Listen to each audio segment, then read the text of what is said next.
All right, so yeah, this is History 9. Today is September 2nd. We're beginning Module 2.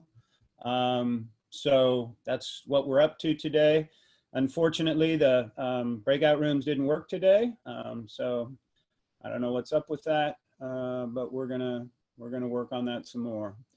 I don't quite understand why so many of you are not doing the Tuesday 11:59 entries on the discussion boards. I don't want an explanation from you, but I also don't understand why you're not. I've been harping on it. I checked last night or this morning. Only about half of the class had done it. That is just not acceptable. There's nothing acceptable about that. It's your responsibility. It's part of your teamwork, blah, blah, blah, blah, blah. I know we've had some glitches, but I've also communicated with you a great deal. Probably 3 or 4 different announcements, although I didn't go through and check this morning. And, you know, I don't know how to make it any clearer to you that it's just not acceptable for you not to do these things. And I don't want to, I don't want to be a punisher, you know, but I'm already feeling like, wow, I'm going to have to pay attention to who's doing these and then sanction those who aren't. And I just don't get it. This is your job. This is the university. This is big, adult life for you. This is what's required. I've asked it of you. It contributes to your teammates. I mean, if you're not going to take it seriously, then you're gonna fuck up the rest of the class, because your teammates are not going to be able to engage the way that they should be able to. And I'm talking here about the half of the class who's fastidiously taking care of their business. So I'm going to have to send out an announcement again, because not everybody comes to, the class. And, I don't know if it's a communication breakdown, or I don't know if you guys just aren't serious or what, but whatever it is, it's just not okay with me. It's just not. So, I'm not asking you to speak up right now, and I'm not revealing any names. I'm tempted.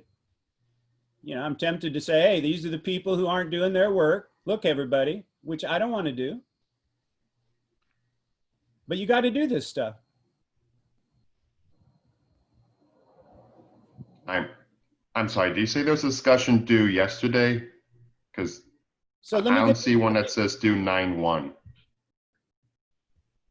Okay, so I've said this a number of times, and I'm going to say it again. It's really quite simple. Every week in this class, on Tuesday by 11:59 p.m., you are to make a discussion board entry for that week. So this week is the one that says 9/4. The link itself closes Friday at 11:59. And you may be wondering why that is, which I've already explained, but I'll explain again.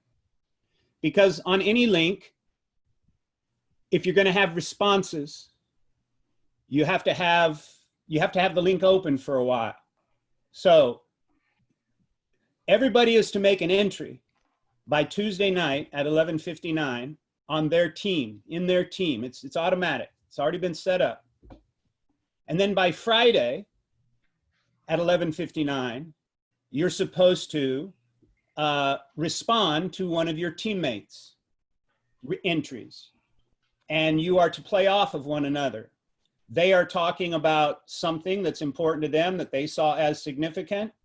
And you are to find something in one of their entries, in one of the entries, that you can comment on, and that you can also say this is significant because, or you want to have dialogue with that particular person, right?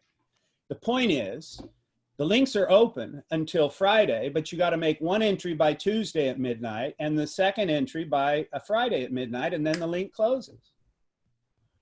And it's going to be that way every week for the entire semester. You've got a module that has 2 links in it. You got one for this week and one for next week because the module is 2 weeks long. Now, you know, I'm happy to take responsibility for not communicating that well. But I can't take responsibility for the rest of you not paying attention if in fact that's what's going on. Okay? Now I've put out a number of announcements. Everybody in this class should have set their announcements so that they get them. If you're not getting announcements from me, you need to get in touch with me so that I can show you how to set that up. Because there's only one way we can communicate, and that's through announcements and through Canvas. And if you're not paying attention, it ain't gonna work. Now, I'm quite capable of being very stern and, you know, frontal in my approach to saying things like this. I don't have any trouble with it. It's not what I want to do. It's not the way I want it to be. You guys are my students, and I like you. I've told you that. I'm here for you. But I need buy-in. I need you to take care of your business. Now, I don't know. Is that clear? I mean, let me just show you. I'm going to share my screen real quick.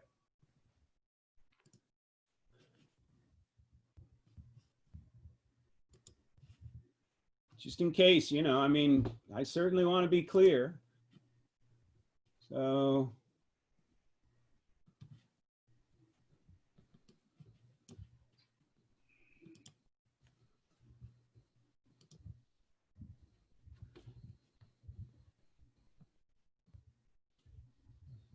this is module 2 right here you're looking at.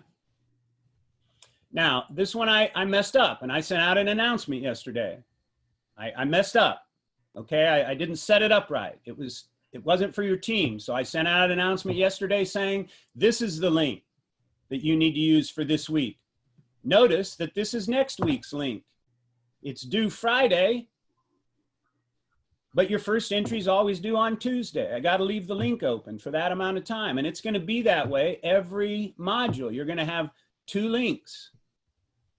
The next link, notice, or the next module has 2 links, right? Okay. So, you know, I'm not looking to crush anybody. I'm just saying I'm frustrated. It's week 3 and you guys aren't doing your work. Okay, then now that makes more sense. Well, Thank you. It should have made sense before, Chris. That's my point. I mean, come on. It's week 3, for God's sake.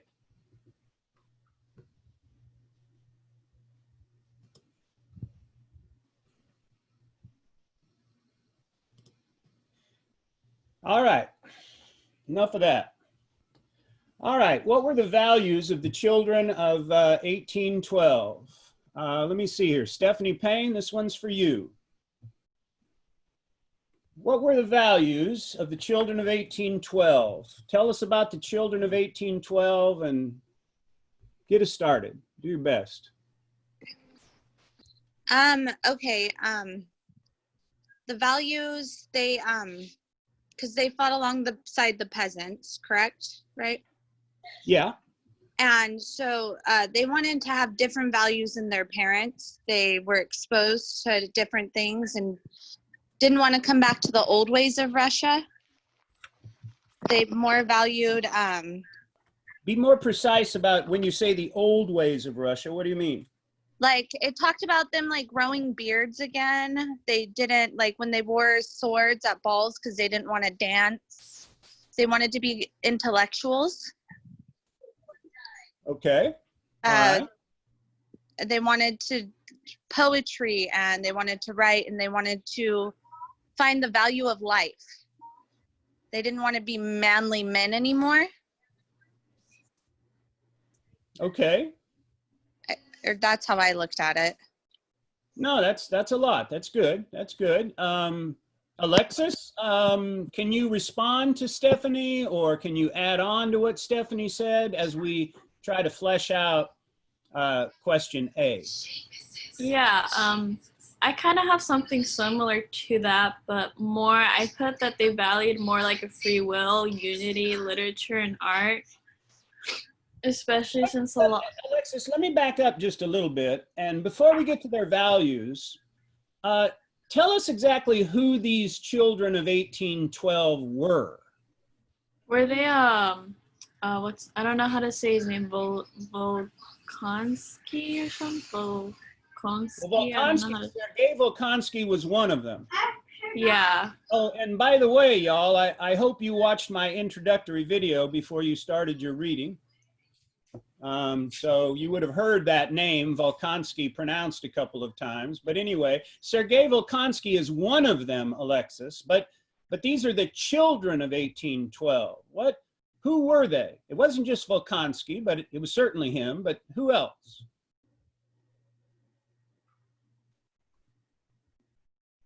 Was it, would it be like described as the men who went to war, the young men who went to war and experienced like the way war was and met with peasants and got to live with them on a different, like a more intimate level, you know, seeing them as equals because they fought together. And well, from that experience. Yeah, they were young men. You're right. They were young men. In the case of Volkonsky, when he went off to fight, I think he was 19 the first time. He was born in 1788, went off to fight in 1806 or 7 for the first time. So he was 19. So they were young men, but who else were they? The children of 1812. Were they peasants? No, they were the aristocracy. They were aristocrats. That's exactly right. They were aristocrats. And in the case of Volkonsky, well, how aristocratic was he? He's probably like at the top.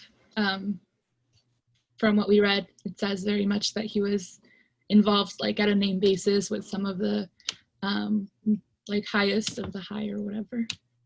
Okay. It says Volkonsky is a descendant of Mikhail Chernigovsky, yeah, a 14th century prince who was made a saint. So yeah, he has royalty in his blood going that far back. Okay, he has royalty in his blood going that far back. Yep. Tell me about his. Okay, so who else are these? Okay, so it's Volkonsky, but in using Volkonsky as a type, as kind of an ideal type, Figes is really telling us that if it wasn't an entire social class, it was a segment of an entire social class, these children of 1812. So let's flesh this out some more. Jennifer Prudente, help us out.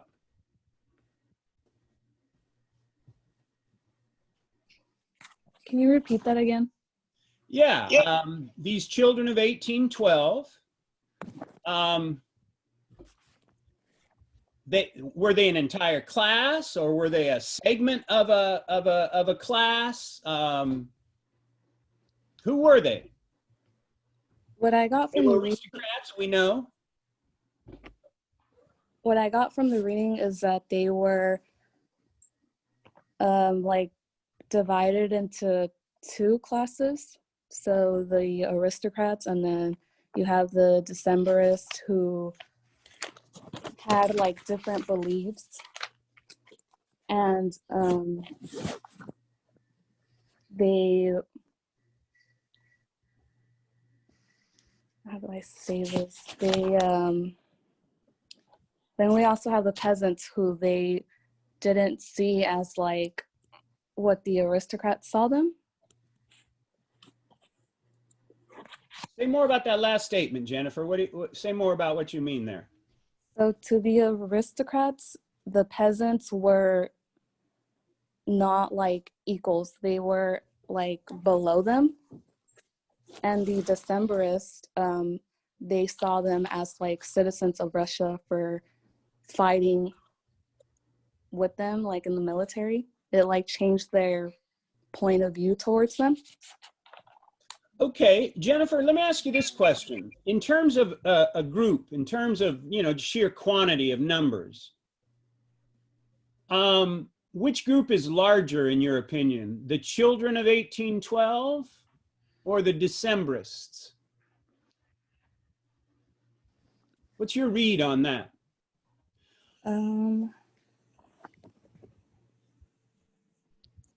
I would say the children of 1812 are a larger group. And why would you say that? I mean, give me a reason other than, hey, that's what I think, Dr. Farrell. I think that the children of 1812 are a much larger group because, you know, when you say children of 1812, they're talking about all the children, and the Decembrists were like a group of soldiers who like wanted to fight for like the peasants. Okay, so are you saying, Jennifer, that in a way you can see the Decembrists as a more revolutionary segment of the children of 1812? The children of 1812 is a big umbrella, and then there's a segment under that that we might call the Decembrists. Decembrists are children of 1812, but children of 1812 aren't necessarily Decembrists. Is that what you're saying? Yeah, that's how I see it. Yeah, and so if you have a Venn diagram, right, you got Decembrists and children of 1812, they spill over, right? They share values. But the fact is that Decembrists, which numbered in the thousands probably, right? You had different societies. We'll talk more about the Decembrists, but they number in the thousands. Whereas the children of 1812 would be larger than that. So for instance, Pushkin, a child of 1812? Yeah. A Decembrist? Technically not, right? Okay. And so the children of 1812 are aristocrats who, after what important experience, Jonah Ruckman? They are aristocrats who, after what important experience, kind of changed their minds about, well, themselves and their country. Jonah?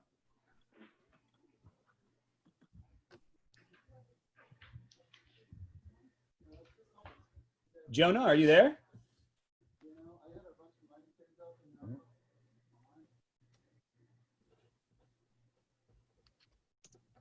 All right, someone help Jonah out, although he probably won't know you are. Kyle, help us out. Kyle Coulter? Could you repeat the question one more time? Yeah, I think. All right. What the hell was it? I don't know, sir. That's why I'm asking. Well, I know I'm asking for somebody else was paying attention. Joe, did you get it? What? Alex, go ahead. Well, basically what started the Decembrist movement, what changed their minds to the most exactly. Yeah, I think the question was, Kyle, something about, you know, these children of 1812 changed their minds about themselves and their country as a result of what general experience?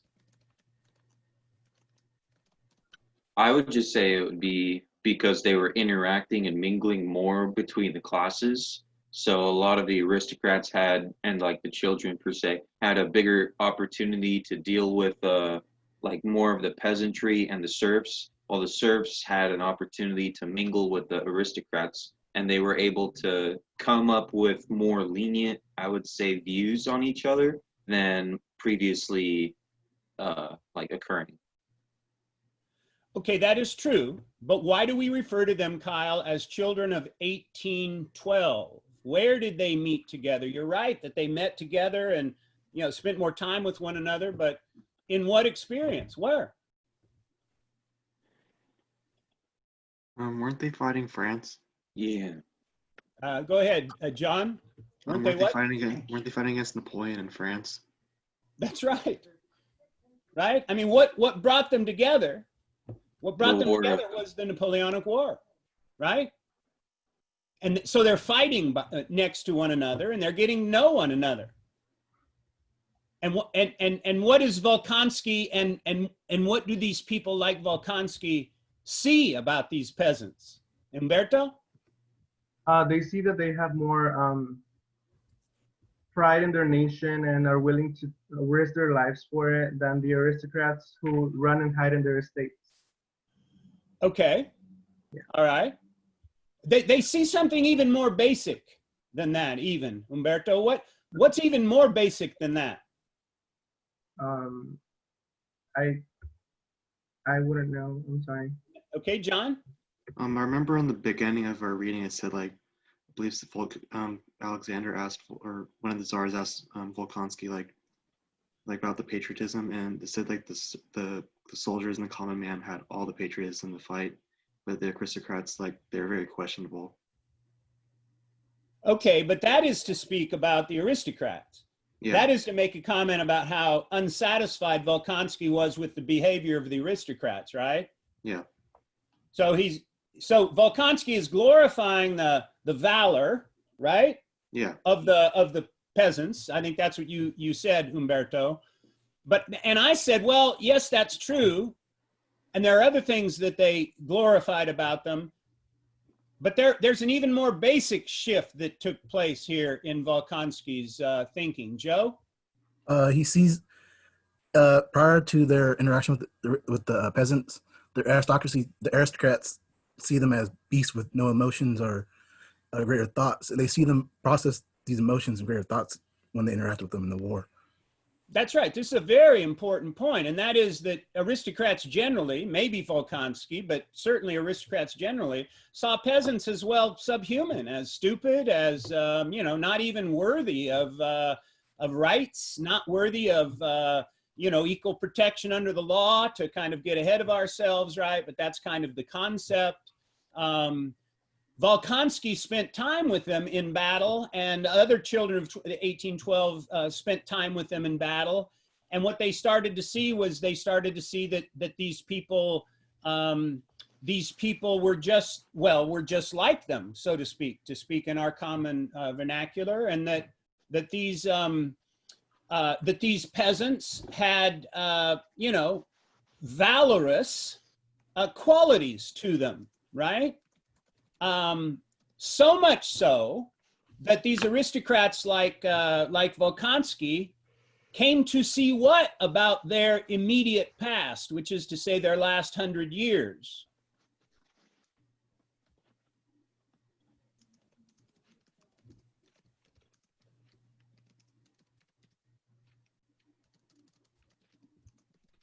Nate? What did these aristocrats notice about themselves in the last 100 years, so to speak?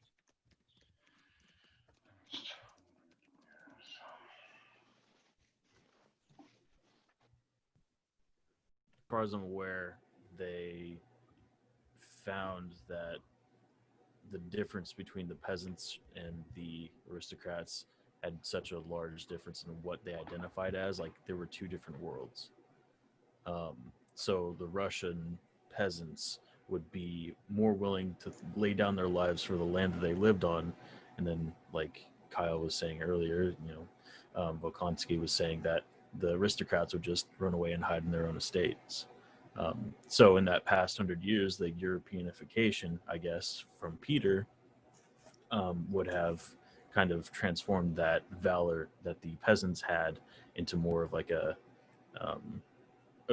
agreeable and I'm trying to think of the word,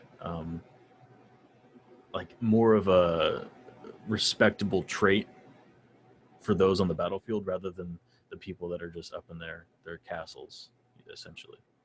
Okay, Nate, would you agree with the statement that that the children of 1812 were going through an identity crisis? That absolutely. Yeah. Absolutely, yeah. And so this identity had been wrapped up in the previous 100 years in what?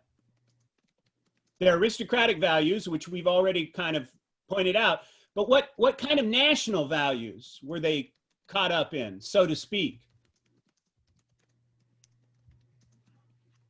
Did they see themselves as Russians, these aristocrats, in the previous 100 years? Probably, and I don't mean to say they didn't see themselves as Russians, but they also saw themselves as what? European.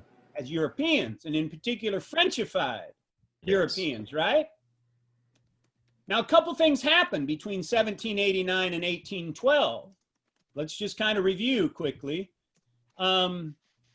What happens with their affection, or the affection of many aristocrats towards the French, and why? Well,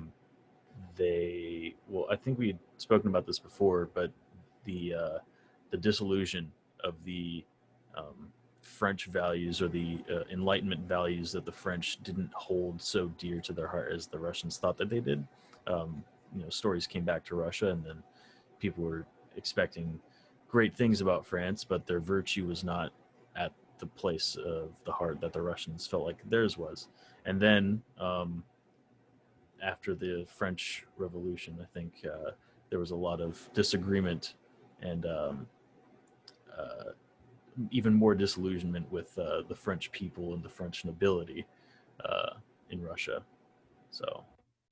Okay, and so as the course of the 18th century went on, the closer we get to the French Revolution, we did talk about this earlier, there developed this kind of sense, this satirical sense, this kind of sense among the Russian aristocrats that French culture was vacuous, and that materialistic, and all that kind of stuff. And so they started to kind of become a little bit dissatisfied. Then the French Revolution breaks out.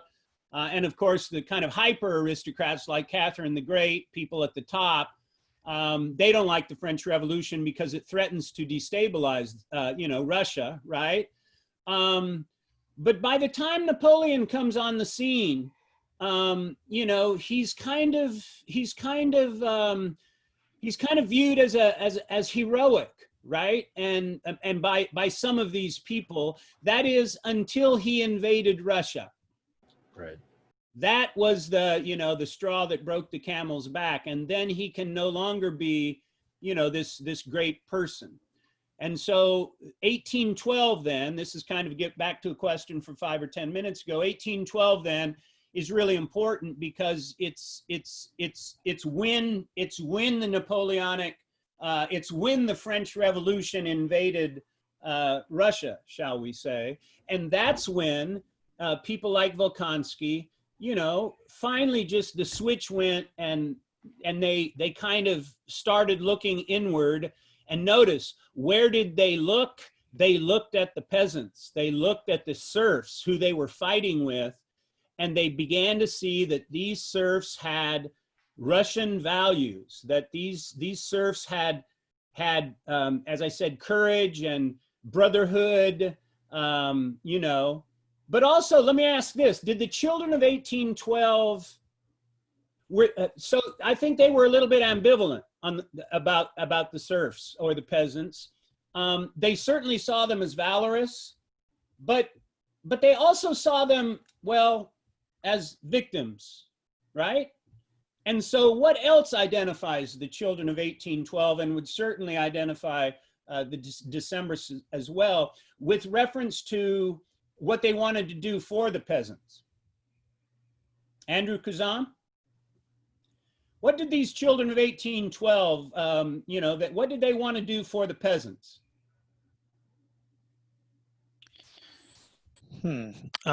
I think they wanted to elevate their status a little bit, give them more rights as citizens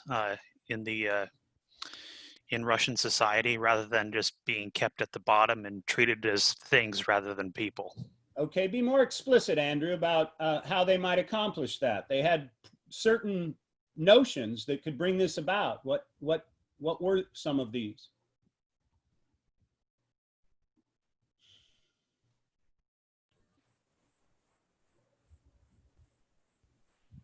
Jonah Ruckman, have you returned?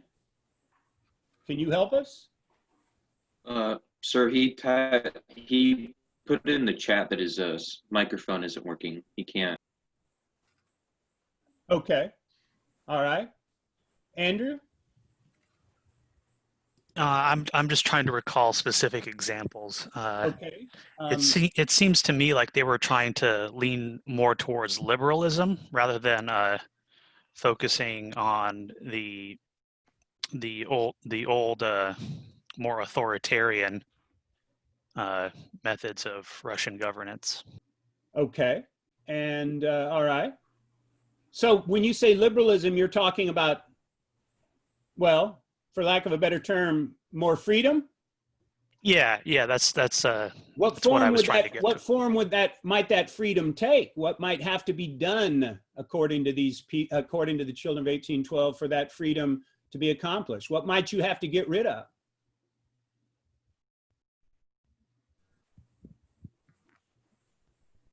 I think one way of doing that would be lessening the peasants' reliance on the upper classes, trying to give them more freedom in maybe like controlling their own land a little bit more, less taxes, maybe more education. Okay. By taxes, you mean tax burdens. By Yeah, education, you mean, you know, teaching them to be literate. So that's kind of a separate thing, but you're exactly right. And that is something that the children of 1812 were quite interested in, and that is educating the peasants. In fact, one of the things that happened during the war, when they were just sitting around doing nothing, these children of 1812, like Volkonsky, would actually teach their peasant soldiers how to read, would teach them how to be literate, right? So education is certainly something that's important. Now, to jump back to what you said about tax burdens, you're getting closer to where I want to go. There's something that's completely basic. It defines, in a way, that the Russian social system. What did the children of 1812 and the Decembrists in particular, what did they want to get rid of, which would have created equality? They wanted to get rid of the authoritarians in charge. Okay, Lily, you said the authoritarian what? The authority in charge, so like the czars. Well, that's true, and the Decembrists want that. But I suppose that's pretty basic, by the way, but that's not what I'm after. There's something even more basic than that defines They want to Russian eliminate society. serfdom. Kyle? They want to eliminate serfdom altogether. They're actually calling for the elimination of serfdom, right? The elimination of serfdom. Kyle, tell us a little bit about serfdom. Just briefly, tell us why serfdom was inherently, well, unequal, to speak in Plessy v. Ferguson terms. So I think we talked about this a lot in the past too, but serfdom is basically just think of it kind of like indentured servitude, I would say, is a good like example to look at. So you're required to like maintain and have a position where you have an authority figure like an aristocrat or a noble that basically tells everything that you can do in life. So they can tell you how many days you have to like work, how many days you have off, what jobs you have to do, who you can marry, who you can't marry, and they basically just control your life. Right, and so so Andrew, to get back to your statement about tax burdens and reducing tax burdens, which is certainly liberal, that's good. We need to understand that the tax burdens that peasants paid was their labor, usually.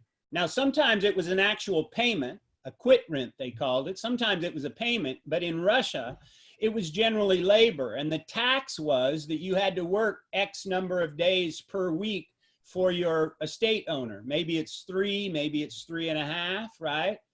But those burdens were huge. But the broader point here is that people like Volkonsky wanted to do away with serfdom. And, you know, it doesn't happen until 1861 in Russia, but the talk is already ongoing here, okay? So that these children of 1812 then are a kind of a broader segment of the Russian population. They were people who were influenced by the invasion of Russia by Napoleon. They also were influenced by, frankly, the French Revolution in a positive way, and the Napoleonic Code in particular. These were people who thought that Napoleonic Code, that the universal laws that Napoleon had put in effect in his empire, that many of those were rational and enlightened and liberal, right? And so the point here is that these children of 1812, they were aristocrats, but they were heavily influenced by the liberal freedom that was unfolding in Western Europe, and in particular under Napoleon. The second thing that's very important about them is that they fell in love with the peasants. And they fell in love so much with the peasants that they concluded that Russia was only manifested by the peasantry, not by French culture, not by European culture. So the children of 1812, think about it, are certainly not Peter the Great. They don't think like Peter the Great. They've abandoned their Europeanness. So much so that Volkonsky, when he, does his thing, he ends up, living like them and dressing like them and, speaking like them. And he spends 40 years in exile, right? Where, living with whom? The peasants. And for him, and for people like him, the peasantry, the Russian peasantry, was the core of, notice this, Russian nationalism, the Russian nation. Okay? That's a lot. And there's probably more that we could say, but I'm going to go ahead and ask this question number 2. Looking at Volkonsky's entire life as a prism, explain how the children of 1812 managed what seems to have been a social and political crisis for their generation. I think maybe we've talked a little bit about that, but some of you probably have notes on that. What did you have down that we haven't mentioned yet on question B?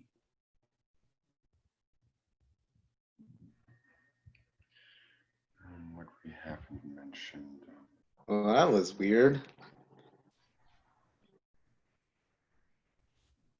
What was weird? I'm not sure. I kind of got cut off for a second. Well, you're back, Chris. Oh, there you are. Alex, I'm not sure. I didn't hit say something. Alex Rowe, were you going to say something? What? Okay, yeah, I know we talked about that. Just kind of froze for a second, apparently. Sorry, you're saying? I saw your light come on. I thought you had something to say. If not, that's fine. Does anyone have anything on B that we haven't already mentioned? You have something in your notes you wanted to add here? This question of, the children of 1812 managed what seems to have been a social and political crisis for their generation. How did they do it? I mean, maybe that's just not a question that resonated with any of you. I wrote down that it seemed like after the war, they shaped their lives based on what happened, and they refused the life that they once had as an aristocrat. And now they wanted to become more connected to the peasantry and to being more Russian than European, kind of a shift that we saw before, like when they wanted to become more European, and then now they're doing the opposite. So okay, I saw it as a crisis because they, like an identity crisis for them. Similar to and you sensed that it really kind of threw them into a tailspin, right? Yeah, because remember when we talked about how, when they had the whole turning into completely European, they had rooms separating their identities from being Russian and from being European. And then now again, they're going back into like another instability of being like, oh, well, now I want to be more Russian because I don't want to be European anymore. I don't want to be part of that aristocratic culture where we're suppressing ourselves from, really embracing who we are. Okay. All right. Good.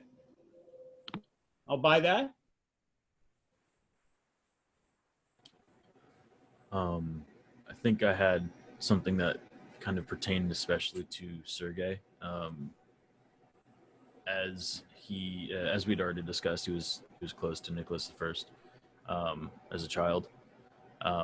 So I feel like under all of the things that Sergei experienced, it was more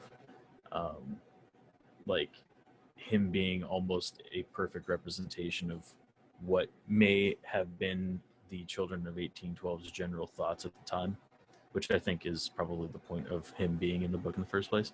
But I think something that I talked about was the basis of the Decembrist movement and like the children of 1812 in general was that disillusion and the wake up call for Sergei and all the other children of 1812. Sorry, excuse me.